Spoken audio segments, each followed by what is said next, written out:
Solo ¿Qué 3. tal? Pero bueno, yo sé que el pastor nos ama tanto que no nos va a hacer el examen, ¿cierto? Él llegó cansado. Él llegó cansado, ¿cierto? Pero bueno, le damos gracias al Señor porque el pastor está aquí entre nosotros. Amén, amén, la familia. Mis hermanos, bueno, como ya hemos visto en el capítulo 3, hemos visto, ¿qué vimos entonces en el capítulo 3? Para soplarles, para que puedan actualizar y que el pastor no los coja sin ver lo que estamos viendo. Recuerden que vimos ahí en el capítulo 3, vimos el pasado. ¿Cuál es el pasado de cada creyente? La salvación, ¿sí? La salvación como un pasado. ¿Qué es el presente? La santificación, ¿cierto? Ese camino que el creyente inicia con la salvación, ¿cierto? Y al final de los últimos versículos del capítulo 3 vimos la glorificación, ¿cierto? Entonces vimos esa esperanza segura, ¿cierto?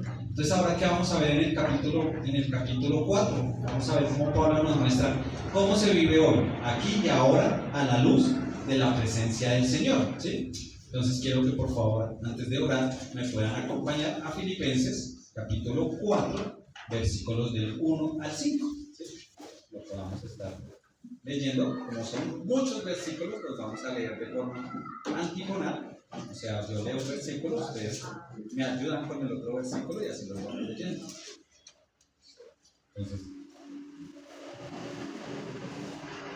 vamos a ver si podemos usar nuestro nuevo programa de versículos de la Biblia. Ay, hasta yo estoy perdido en el nombre. ¿Qué es más fácil cuando tenemos el televisor al frente?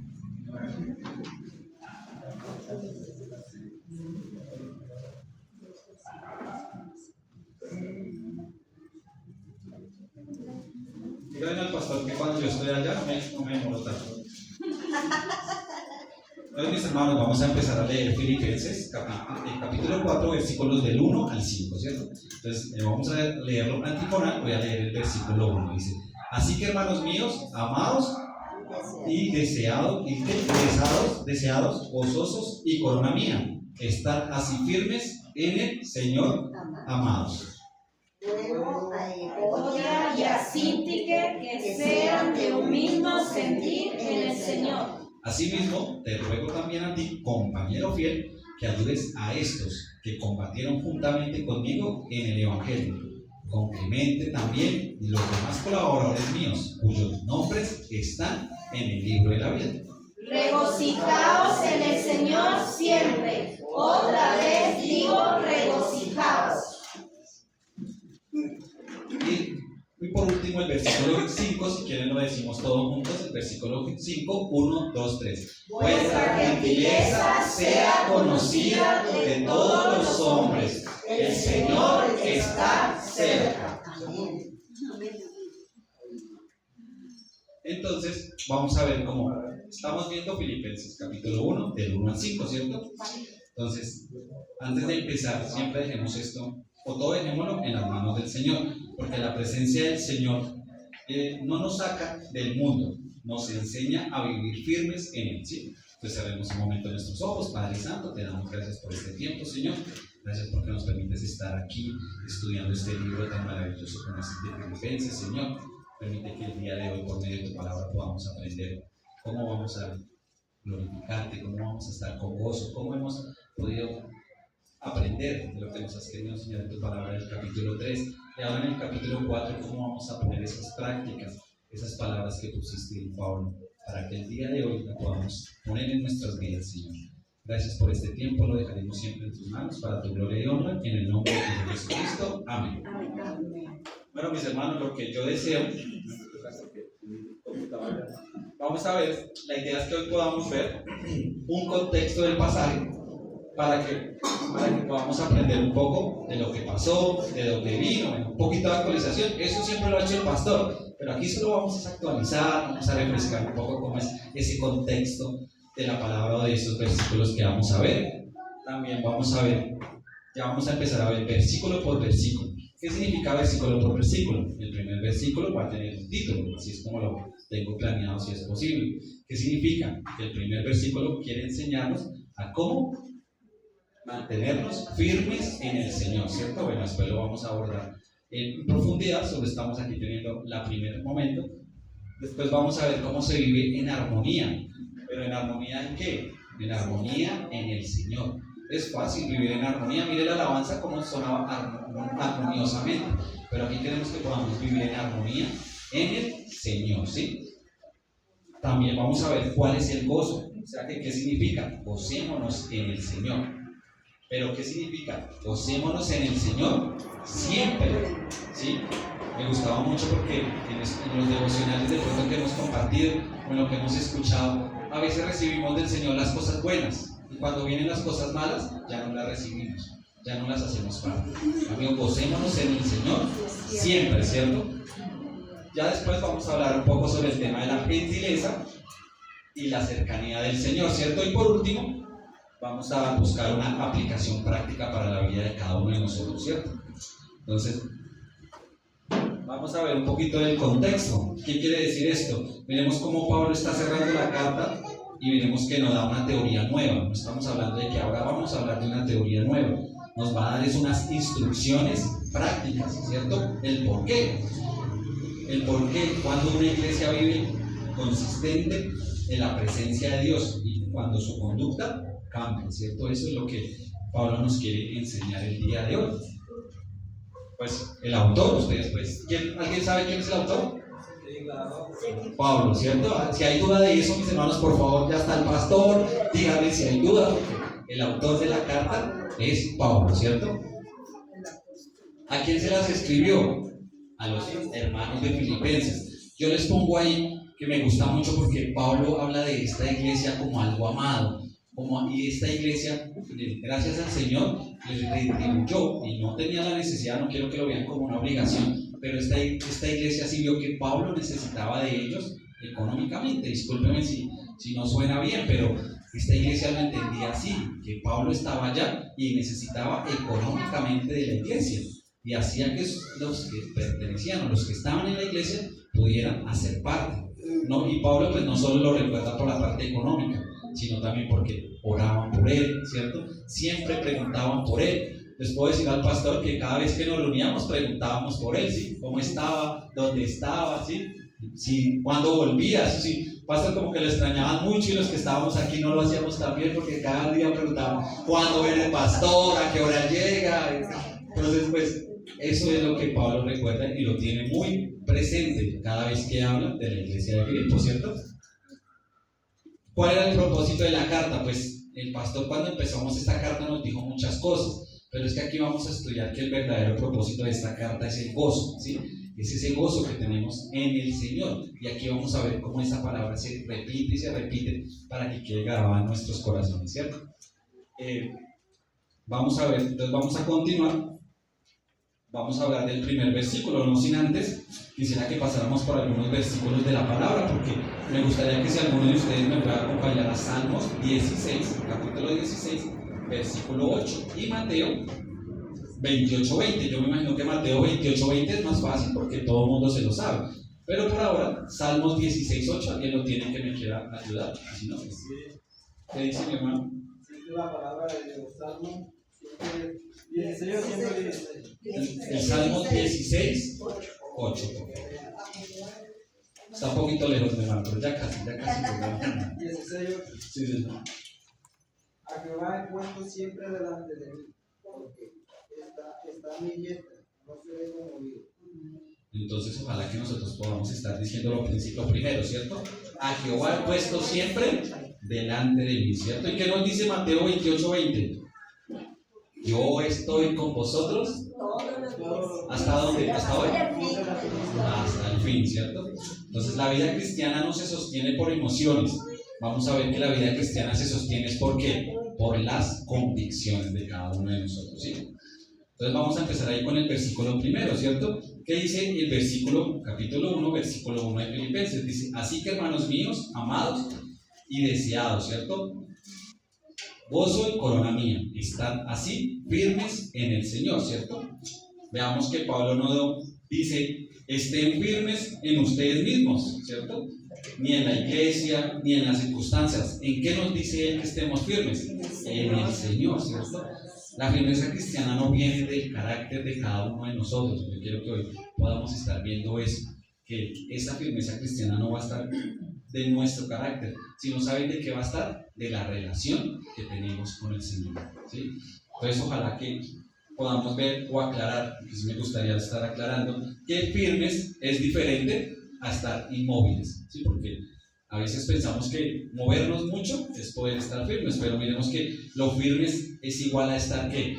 Estar a todo momento perseverantes, ¿sí? Estar en todo momento estables, pero estables en el Señor. Eso es lo que nos significa la palabra firme.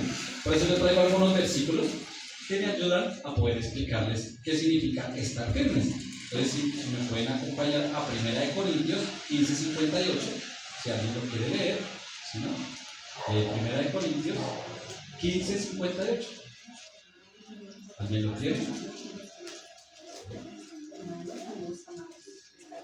A ver, duro, mi hermano. La escuchemos. Hermanos míos amados, estar firmes y constantes, creciendo en la obra del Señor, siempre, sabiendo que vuestro trabajo en el Señor no es en vano. Entonces ahí nos dicen por qué vamos a estar firmes, ¿cierto? O por qué debemos estar firmes, ¿cierto? Para que así lo podamos ver. Me gusta mucho también el Salmo 62, el Salmo 62, versículo 6. El Salmo 62, versículo 6 nos dice. 62:6. Sí. Él solamente es mi roca y mi salvación, es mi refugio, no resbalaré. Entonces ojalá que cada uno de nosotros se pueda ir con él, que el Señor es la roca, ¿sí? Ojalá que así pueda ser. Yo les traje una ilustración. Un barco no se mueve porque tenga un buen motor, porque de pronto lo hayan capacitado bien, sino porque está bien anclado, ¿sí? El creyente firme es como este. Siempre que esté bien anclado en el Señor, va a poder estar firme, mis hermanos, ¿sí? Entonces, ojalá que cada uno en este momento se esté preguntando algo. ¿En qué estoy buscando estabilidad hoy? ¿En el Señor o en las circunstancias de mi vida? ¿Sí? Entonces, yo pues, digamos que quiero que cada uno de ustedes pueda estar viendo lo que estamos viendo aquí en la presentación, porque yo lo que quiero es que en la presentación pudiéramos ver lo que queremos aprender sobre algunas palabras que vemos ahí en el versículo, ¿sí? Vemos por ejemplo como los términos de afecto, ¿cierto? Pablo usa 5 expresiones de cariño en un solo versículo. Imagínense un versículo tan corto y vemos cómo Pablo puede usar tantas expresiones de cariño, ¿cierto? Mire Pablo cómo le dice a la iglesia: es llamada gozo, corona mía, su alegría y su recompensa en el día de Cristo, ¿cierto? Miremos cómo Cristo quiere que nosotros podamos estar firmes. El mandato griego esquisete significa permanecer inmóvil, mantener la posición, resistir la presión. Es el llamado a la estabilidad espiritual, ¿sí? Pero esa estabilidad espiritual, ¿en quién? En el Señor, ¿cierto? Vemos cómo esta frase se repite 3 veces en este pasaje, ¿cierto? Destacando que todo se realiza en la esfera, ¿cierto? O en el movimiento por el Señor. Todo está controlado, todo está manejado por el Señor. Si ustedes no creen que todo lo puede controlar el Señor, pues vayan al pastor. Pero no, la idea es que podamos también ir a la palabra, porque el Señor, usando a las personas que escribieron la palabra, nos quiere mostrar cómo todo está por la presencia de Dios, ¿cierto? Veamos que no pensemos que a veces por nuestra fortaleza propia, sino por la firmeza que proviene de estar en comunión con Cristo, es que podemos estar firmes, ¿cierto? Un significado práctico: nuestra identidad está segura ¿en quién? En Cristo. En eso está nuestra identidad segura. Nuestra fortaleza viene ¿de quién? De Él, del Señor, ¿cierto? ¿Y no de quién? De nosotros mismos. Y no nos dejemos mover por ninguna de las circunstancias, mis hermanos. Ojalá que eso sea algo muy grato. Yo escribía esto y pensaba mucho, por ejemplo, en lo que pasó el domingo. En ver a la hermana Miriam, pues, o sea, para mí, no sé para ustedes, pero para mí fue algo que me enriquece mucho. Y discúlpeme, pero que no salga de la iglesia, por favor. Pero yo estuve, pues yo sé que ustedes también, pero yo oraba mucho por ella, pero también oraba por su familia. ¿Y con cuántas personas vino ella el día de hoy? Yo me imagino que se vino con los que se pudo arrastrar, porque ella es chiquitica y todo, y se arrastró a muchos. Entonces yo oraba mucho por ella y por su familia, porque es algo muy bueno verla a ella y a su familia, ¿cierto? Entonces, pues le doy la gloria al Señor, pero me gusta mucho que estas oraciones sean contestadas por el Señor, ¿cierto? Entonces, por eso lo que nos dice Gálatas 5:1, ¿cierto? Estad firmes, pues, en la libertad con que Cristo nos hizo libres, y no estáis otra vez sujetos al yugo de la esclavitud, ¿cierto, mis hermanos? Pues ojalá que eso sea algo muy importante en nuestras vidas. Vamos a continuar. Vamos a ver ahora.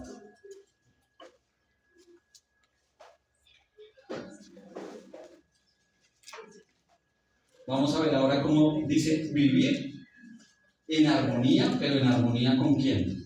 Con el Señor, ¿cierto?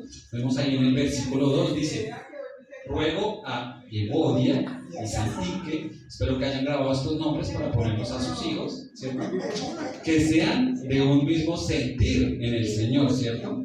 Vemos que aquí se está presentando un conflicto, ¿cierto? Se presenta un conflicto entre dos mujeres comprometidas con el Evangelio. Bueno, pues digamos que le ponemos esa calificación y esperamos que así sea, porque son colaboradoras de Pablo y estaban en un desacuerdo, ¿cierto? Este conflicto amenazaba la unidad de la iglesia, ¿cierto? Y vemos cómo Pablo no toma partido, sino que apela a ambas, ¿cierto? O sea, les habla a cada una.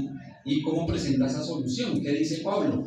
Le pide a cada compañero fiel posición de poder estar comprometido, que ayude a mediar, a reconciliar. Requiere una ayuda mutua, ¿cierto? Un compañerismo, ¿cierto? Y por eso ya les está diciendo, por favor, que sean de un mismo sentir en el Señor, ¿cierto? Es una frase griega, ¿cierto? Que dice el autoproclamo, que dice, significa estar pensando en lo mismo, ¿sí? Cuando de pronto vemos como en un mismo sentir, significa también estar pensando en lo mismo, ¿cierto? Y tener una misma actitud, la misma perspectiva, pero la clave es en el Señor, ¿sí? Entonces, ¿qué significa al final en el Señor? Ambas se puedan someter a la autoridad de Cristo, buscar la voluntad del Señor y no la de cada una, no la de cada una tenga la razón, ¿cierto? Valora la unidad del cuerpo. ¿Será que nosotros valoramos la unidad del cuerpo o no valoramos la unidad? Yo escribía esto pensando mucho en que a veces el Señor está trabajando en nuestras vidas porque no somos parte de la unidad del cuerpo, ¿sí? Queremos ser parte, muchos de nosotros queremos ser parte, pero no somos de esa unidad. ¿Y por qué no somos de esa unidad? Porque de pronto este día no me dieron tinto, este día no me saludaron, de pronto ese día la silla estaba sucia, no, es que la silla estaba sucia, y de pronto tenemos esas cosas que no nos ayudan a poder estar en la unidad, pero en la unidad en Cristo, en que podamos estar unidos con un mismo sentir, ¿cierto? Me gusta mucho lo que nos dice Mateo 5:9. Si quieren vamos allá para que no digan que es que yo les digo y no vamos allá. Me hace falta poder estar allá porque cuando estoy allá pongo los versículos. Pero bueno, Mateo 5:9. Mateo 5:9 nos dice: bienaventurados los pacificadores, porque ellos serán llamados hijos de Dios, ¿cierto? Miremos que este es un principio que nos están diciendo y veamos cómo es un principio a una unidad genuina. Solo es posible cuando ambas partes están sometidas al pastor. No, es cuando están sometidas al Señor. Y no es que le esté dando una mala calificación al pastor. Estoy aprovechando que está para poder hablar de él. Pero es porque tenemos que estar sometidos al Señor. La presencia de Dios exige y nos capacita para que podamos estar en armonía. Yo no sé si yo hoy veía un conflicto en la mañana y pensaba mucho en esto que nos estaba diciendo el Señor. Una persona llevó a otra en una de esas aplicaciones, ¿cierto? Se baja el muchacho, de pronto fue un valor exagerado, bueno, no sabía bien, pero empiezan a pelear. Sale la mamá del muchacho y yo digo, uy, ahora sí se va a parar porque la señora, pues, era una señora mayor.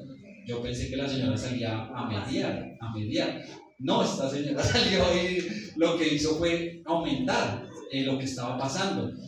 Y yo pensaba mucho en que cuando estaba pasando esto, estaban los celadores, perdónenme si no es el buen término, los celadores o los vigilantes del conjunto, era el frente donde yo vivo, que es un conjunto, y salían todos los vigilantes, y ustedes pueden creer que nadie era pacificado, sino todos miraban, esperando a que pasara algo terrible, de lo que después podrían decir, si yo hubiera hecho, eso no hubiera pasado. Entonces, porque a veces no somos pacificadores cuando se están presentando esos conflictos tan difíciles. Y ese es un ejemplo de muchos que se presentan. Alguna vez fui a jugar fútbol y pues de entrada con el equipo que íbamos ya se había presentado unos conflictos, algunas peleas y se habían ido a las manos con las otras personas con las que yo iba. Entonces cuando fuimos a jugar dijimos, vamos a jugar pero fijo va a haber problema, fijo. Gracias a Dios que él era el Señor, ¿cierto? Eso fue hace muy poco. Cuando se terminó el partido, durante el partido fue un partido muy caluroso, mucha patada y mucha cosa difícil que pasó, pero se terminó el partido y se fueron a las manos. Y yo pensé en ese momento, no hay que terminarlo así, ¿sí? Y entonces pues el Señor se era así como el pastor, un poquito más alto porque me tocó mirarlo hacia arriba, pero yo le dije, no venimos a eso. Pero si toca, no vinimos a eso, pero mis hermanos, tenemos que ser pacificados, porque yo le dije al muchacho, no vinimos a eso, y no quisiera que termináramos así. Me gustaría que pudiéramos hablar para que pudiéramos solucionar. Y gracias a Dios, pues el muchacho no me conoce y yo tampoco lo conocía, porque no les voy a decir que es que di justo con alguien que me conocía, pero el muchacho me miró y me dijo, sí, no terminemos así, me dio la mano y se pudo no lograr a que hubiera un conflicto. Yo no les estoy diciendo es que yo saqué pecho, es porque el Señor nos invita a cada uno de nosotros a que podamos ser pacificados. ¿Sí? Entonces vamos a ver cómo Pablo quiere eso. O sea, yo leía esto y pensaba mucho en cómo Pablo, por ejemplo, cuando tuvo el conflicto sobre Marcos de no llevarlo en su segundo viaje misionero, pudieron llegar a poder tener la misma unidad, ¿cierto? Poder ver que el Señor los estaba usando y que debían en ese momento dividirse, pero para seguir en la obra del Señor, ¿cierto? Muy fácilmente pudieron haber seguido en un conflicto y no volverse a ver, pero vemos versículos después que le dicen, no, mándenlo porque lo necesito. El mismo Pablo después le dice, en resumido, no les voy a llevar a la historia al final, pero Pablo al final después le dice, tráemelo porque lo necesito. ¿Para qué? Para la obra del Señor, ¿cierto? Entonces vemos como me gusta mucho una ilustración en donde vemos que un diamante verdadero hace que todo lo demás a veces pierda ese valor, ¿cierto? Ese valor de que podamos reconocer que el Señor nos está usando a cada uno de nosotros. Y vamos a continuar. Vamos a continuar entonces con el versículo 3. Vamos a ver cómo nos dice ahora, gózate en el Señor. Pero es que a mí me gusta mucho porque dice, gózate en el Señor siempre. Y otra vez, ¿qué dice? Que os regocijéis. Vamos a ir en el versículo, sí, señor, en el versículo 4, ¿cierto? Veamos cómo definitivamente es un mandato para cada uno de nosotros, no es una sugerencia. Sí, ahí en el Filipenses capítulo 4, vamos a ir en el versículo 4, vemos cómo el Señor aquí no nos está dando una sugerencia. Vemos como el gozo del cristiano es un mandato imperativo, es un mandato de obligación, de que no es que si queremos, es que debemos hacerlo, ¿cierto?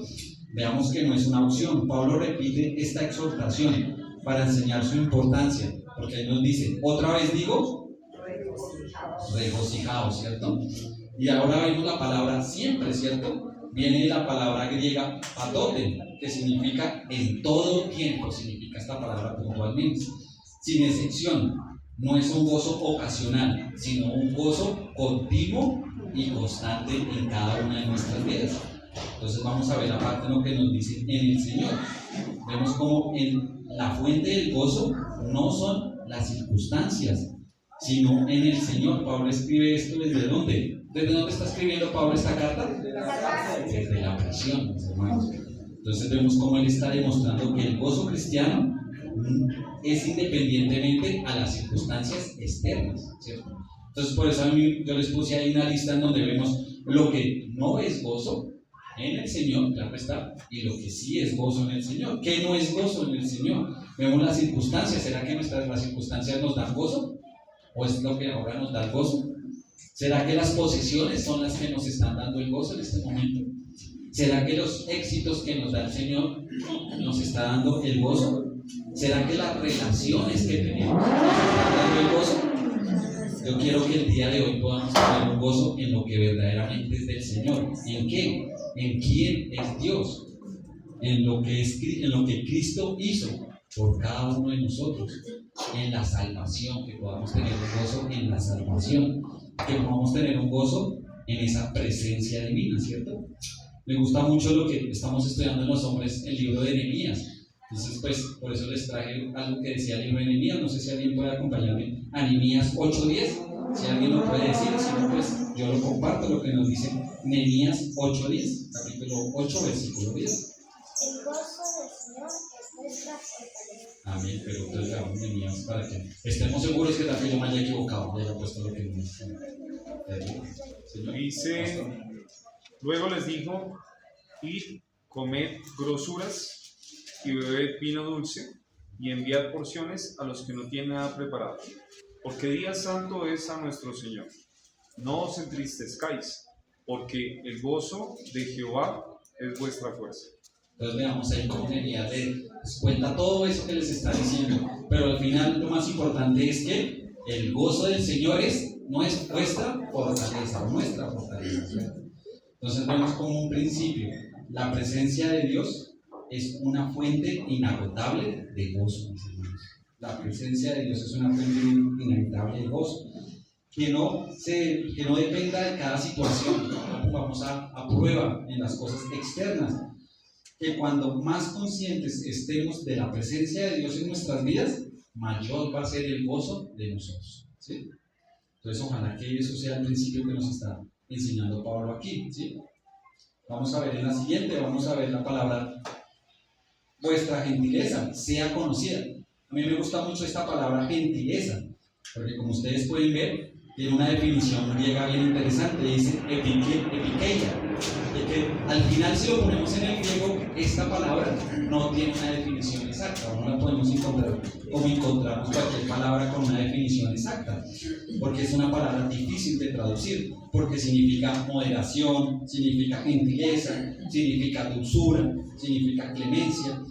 Es una cualidad que no es fácil o que a veces no está en nuestros propios derechos y no viene a veces con nosotros el tema de la gentileza. Pero yo le doy gracias al Señor porque casi siempre, el 100% de las personas que logramos estar con el Señor trabaja en nuestras vidas para que podamos tener esta gentileza, ¿sí? Entonces, ojalá que eso pase y que cada uno de nosotros, como lo dice ahí, no lo veamos como una debilidad. Hay personas que ven esto como una debilidad y al final esto no es una debilidad, sino quiere ser una cualidad que no es pasiva, ¿sí? Pablo la incluye en una de las cualificaciones para el obispo cuando estamos viendo en 1 Timoteo 3:3. Vemos cómo él dice esa fortaleza mezclada con gracia. Así es como debe ser nuestra gentileza para el Señor. Por eso vemos algunas características de esta gentileza o de las características de epikeia, que es la palabra gentileza. Tenemos que considerar pensar en los demás antes que en uno mismo. Eso se llama gentileza. Flexibilidad, no ser rígido en nuestros propios derechos. Cuando nosotros tenemos esto en el Señor, nos va a ayudar. Mansedumbre, respuesta suave ante cualquier provocación. ¿Cuántos de nosotros con alguna provocación se nos acabó la gentileza? Señor, la quitaste, de pronto contestamos de la forma más adecuada. La paciencia, soportar con calma las ofensas. Si como cristianos no nos han ofendido, es porque las personas no saben que somos cristianos. Porque si no nos han ofendido es porque verdaderamente no saben que somos cristianos, ¿cierto? Entonces el principio de esto, ¿qué será? La presencia de Dios transforma nuestro carácter, produciendo gentileza que es evidente para todos. Yo ponía aquí en esta enseñanza que le doy gracias a Dios que ustedes me conocen ahora, porque ustedes me hubieran conocido antes de conocer al Señor, esa gentileza no había en mi vida. Yo no les puedo venir a chicanear aquí que es que antes había gentileza, porque la verdad, eso no había. No sé si el pastor siempre se acuerda de mí muchos años atrás cuando no conocía al Señor y venía aquí esporádicamente, Y de paso que venía bien esporádicamente, yo me creía, la verdad, la última Coca-Cola del desierto. O sea, después de mí no había nadie, ¿sabes? Pero el Señor me ha cambiado mucho, me ha mostrado que hay alguien que me guía en mi caminar, que es el Señor, no hay nadie más. Sí, y pone personas como el pastor que me corrige a cada momento, pero por esas personas, gracias al Señor. ¿Sí? Entonces, ojalá que así pueda ser en nuestras vidas. Vamos a continuar, ahí ya, eso fue la parte A del versículo 5. Vamos ahora con la parte B del versículo. Dice, el Señor está cerca, ¿cierto? Esa palabra es egus. Yo quise que hoy aprendieran griego, que hoy salieran con mucho griego, que hoy dijeran, uy, hoy aprendido demasiado griego. ¿Qué significa? La palabra griega egus significa cerca o estar próximo. Tiene un doble significado que nos va a enriquecer bastante en la comprensión de este versículo, porque a veces vemos al Señor cerca, pero no actuamos como si el Señor estuviera cerca, ¿cierto? Entonces vemos por qué motiva esto a la gentileza, ¿cierto? Si sabemos que el Señor está cerca, nos comportamos diferentes. Su presencia nos motiva a vivir de manera que Él se honre con nuestro nombre, con nuestro actuar. Algunas veces, y me parecía muy interesante, las ponía ahí, cuando a veces a los niños y a veces a nosotros nos ponen una silla vacía, pero nos dicen, ahí está el Señor, ¿cómo nos comportamos? ¿Cambiamos? Y ya cuando no está la silla, ¿cómo nos comportamos? ¿Cambia o somos iguales? Eso es lo que nos quiere poner en este momento. ¿Cuál es ese doble significado? Vemos una presencia inmediata. El Señor está presente con nosotros aquí y ahora. No estamos solos, mis hermanos. Yo no quiero que ustedes puedan ver esto. Él nos ve, Él nos oye y ¿saben qué es adicional? Nos acompaña. ¿Sí? Entonces, como nos lo dice Hebreos 13:5, nunca te dejaré ni jamás te abandonaré. Y eso lo vemos en Hebreos 13:5. Por eso vemos algo muy importante y yo quiero que ojalá lo podamos llevar en nuestra mente. La venida del Señor está inminente, va a pasar. ¿Sí? Entonces veamos cómo el Señor vendrá pronto. Vemos cómo es una posición segura, es una esperanza segura de que el Señor va a venir. Debemos vivir con esa expectativa de su regreso, ¿cierto? El que testifica estas cosas dice, ciertamente vengo en breve, ¿cierto? Eso lo vemos en Apocalipsis 22:20, ya terminando el libro, ¿cierto? Pero ojalá que al final nos vayamos con el principio. ¿Cuál es el principio? La conciencia de la presencia divina está aquí y está ahora con nosotros. Y en la venida futura, que nos va a transformar cómo vivimos cada uno de nosotros, ¿cierto? Y eso es lo que va a hacer la diferencia en nosotros, ¿sí? Entonces vamos a continuar con una pequeña síntesis que nos va a decir, la presencia de Dios es el eje central de esto que hemos visto, ¿cierto? En el Señor es la clave, ¿cierto? La frase en el Señor aparece 3 veces en estos 5 versículos que hemos estado estudiando el día de hoy.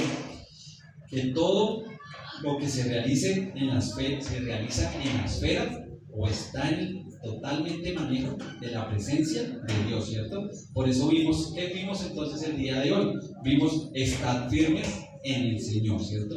La firmeza viene ¿de quién? De la presencia del Señor.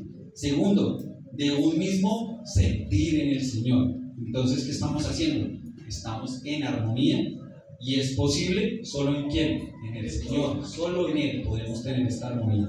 Y por último, estar gozados en el Señor. Y el gozo proviene de su presencia en nuestras vidas, ¿sí? Entonces, por eso al final vamos a ver cómo se define este diagrama o este dibujo que yo les traigo aquí de la presencia de Dios. El Señor está cerca, por eso tenemos una firmeza, tenemos una armonía, tenemos un gozo y tenemos una gentileza, ¿cierto? Todo fluye ¿para qué? Para la presencia de Dios en nuestras vidas, ¿sí? Entonces vemos cómo esa conexión con el versículo 5, en donde vemos que el Señor está cerca, explica por qué podemos cumplir estos mandatos, ¿cierto? Porque su presencia nos capacita y nos da esa cercanía y nos motiva a poder estar siempre en búsqueda, no siempre estar viendo al Señor que nos está guiando, ¿cierto? Entonces ojalá que al final podamos estar viendo esto que nos dice la que sigue. Dice la presencia, experimentando la presencia de Dios, ¿cierto? ¿Cómo estamos comenzando nuestro día? ¿Nuestro día sí está comenzando en el Señor o no está comenzando en el Señor? Porque lo que queremos es que podamos empezar nuestro día conscientemente. ¿Qué significa esto? Antes de levantarnos, reconocer la presencia de Dios. Le podamos decir al Señor: sé que estás conmigo hoy, ayúdame a vivir consciente de tu cercanía. A mí me gusta mucho, no sé, pues gracias al Señor me ha permitido poder compartir con judíos, y la forma en la que ellos se levantan es una forma especial.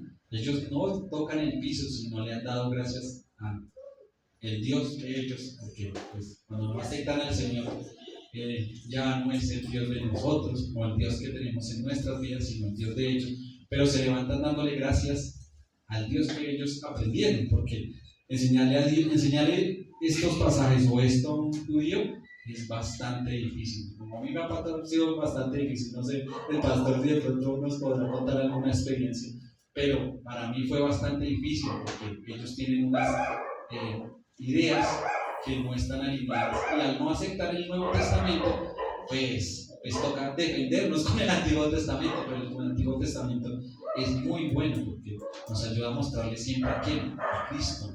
A Cristo, no hay otra forma, porque es totalmente centrados en Cristo. Por eso vemos ahí en Salmos 16:11: en tu presencia hay plenitud y gozo. Ojalá que así nos estemos edificando cada día. 2. En conflictos, recuerda que siempre Dios nos ve en todo momento. Entonces, cuando haya desacuerdos entre ambas partes, estemos siempre bajo la mirada de Dios. Buscar siempre ser un mismo sentir en el Señor. No busquemos cuál de los dos tiene la razón, porque al final ese no será el sentir del Señor. Busquemos es cómo poder llegar a ser una vida o vivir en armonía en el Señor, ¿cierto?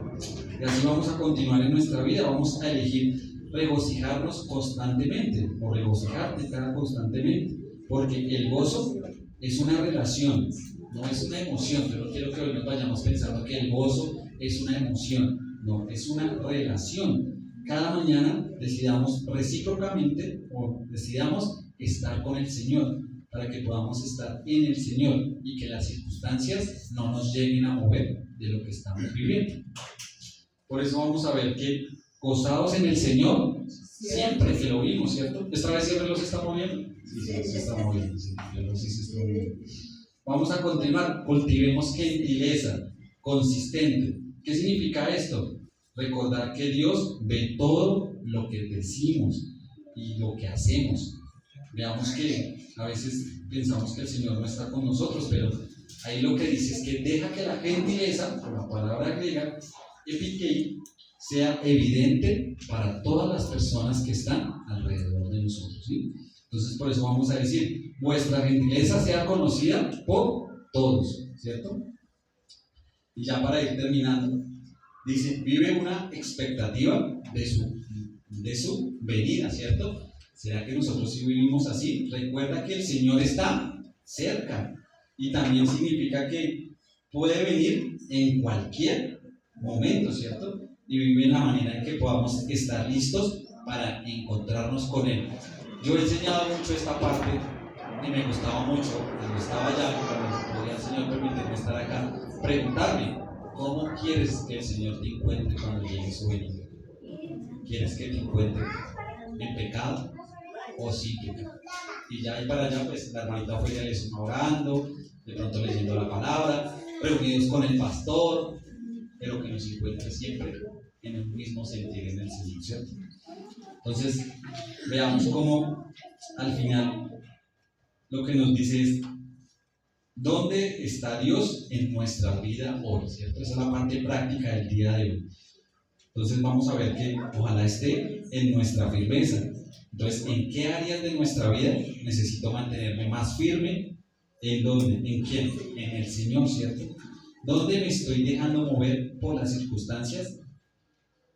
en lugar de por mi fe, ¿sí? Esto lo veíamos ayer con los varones y les preguntaba mucho eso. ¿Qué logra movernos en las circunstancias del Señor? ¿Qué nos logra mover? ¿Qué nos logra no estar firmes, cierto? El gozo. ¿Cómo puedo regocijarme más conscientemente en la presencia de Dios? ¿De qué depende mi gozo actualmente? ¿Del Señor? ¿O de qué depende mi gozo, cierto? La armonía. Hay relaciones que necesito restaurar, ¿cierto? Hay relaciones que no he restaurado, que aún de pronto falta un hablar o un poder estar viviendo en el Señor, ¿cierto? ¿Con quién necesito ser o estar de un mismo sentido, ¿cierto? ¿Con quién necesito estar así? Preguntémonos con quién necesitamos estar así para poder tener una misma armonía, ¿cierto? Gentileza. Mi vida verdaderamente refleja gentileza que proviene de estar más cerca con Dios. ¿Qué áreas necesitan más esta gentileza? ¿Cuál áreas de mi vida necesitan más esta gentileza? Y recordemos, el Señor está cerca. Que esta verdad transforme cada área de nuestra vida el día de hoy, ¿sí? Y ya ahora sí, para terminar, ya esto que les digo que para terminar hace rato, el Dios de paz siempre va a estar o estará conmigo, ¿cierto? Pero miremos que cuando vivimos constantes en la presencia de Dios, firmes en Él, en armonía con otros, gozosos en Él y gentiles con todos, experimentaremos la realidad de que el Dios de paz está con nosotros, ¿cierto? Entonces ojalá que la presencia de Dios no solo sea una doctrina, sea una realidad diaria que va a transformar cada aspecto de nuestra vida, mis hermanos. Entonces ojalá que estos 5 versículos que tenían mucho que hablar, mucho que decirnos a cada uno de nosotros, puedan estar cambiando para que al final podamos estar diciendo: el Señor está cerca. Entonces cerremos nuestros ojos, vamos a terminar en oración. Padre Santo, gracias por este tiempo, gracias por tu palabra, Señor, porque podemos estar gozosos, firmes, Señor. Permite que la gentileza pueda ser conocida por todos los que están a nuestro alrededor, Señor. Permite que podamos estar buscándote todas las mañanas, que podamos estar buscándote en todo momento, Señor, y que podamos estar siempre diciendo: el Señor está cerca, Señor. Gracias por este tiempo, gracias por lo que nos has permitido aprender de tu palabra, que podamos estar siempre alabándote y glorificándote en el nombre de tu Hijo Jesucristo. Amén. Muchas gracias.